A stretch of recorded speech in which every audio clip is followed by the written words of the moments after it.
Bridge కుప్పకూలింది. Tekumatla మండలం గరుమల్లపల్లి నుండి పెద్దపల్లి జిల్లా ఓడేడు గ్రామానికి మానేరుపై నూతనంగా వంతెనను నిర్మించారు.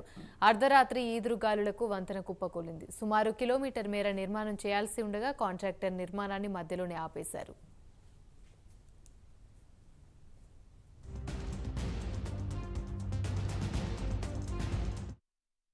సత్యనారాయణరావు అప్పుడు మాకు చాలా ఇబ్బందులు వాగొచ్చినా కానీ ప్లేస్ పోవాలన్న మా పొలాలన్నీ బాగా మొత్తం బయటనే ఉన్నాయి.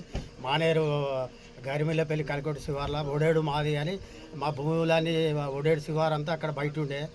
అప్పుడున్న గవర్నమెంట్ సరే మాకు ఈ వంతెన నిర్మించి ఎంతో సంతోషకరంగా అని అనుకున్నాం. 2016లో దీన్ని అప్పుడున్న తుమ్మల నాగేశ్వరరావు గారు వచ్చి మళ్ళీ 24 నెలలనే మీకు బ్రిడ్జి ఓపెన్ చేస్తామని మాకు బస్టాండ్ కాడ పెద్ద భారీ బహిరంగ సభ పెడితే మా ఓడేడు కానీ చుట్టూ ఈ మండలాలు గరిమిల్లపల్లి భూపాలపల్లి ప్రజలు చూస్తే ఎంతో సంతోషపడ్డారు. ఈ బ్రిడ్జి అయిందంటే ఈ మన ఓడేడుకి హనుమకొండ పోవాలంటే దాదాపు ఒక 20-30 కిలోమీటర్లు తగ్గుతుంది. మాకు సుత వర్షాకాలం ఇబ్బంది లేకుండా అనుకున్నాం. దాన్ని ఈ కాంట్రాక్టర్ల లోపమా ఏదో మొత్తాన్ని పని గిన్నెళ్ళు జరిపారు. అది అక్కడనే పోయింది.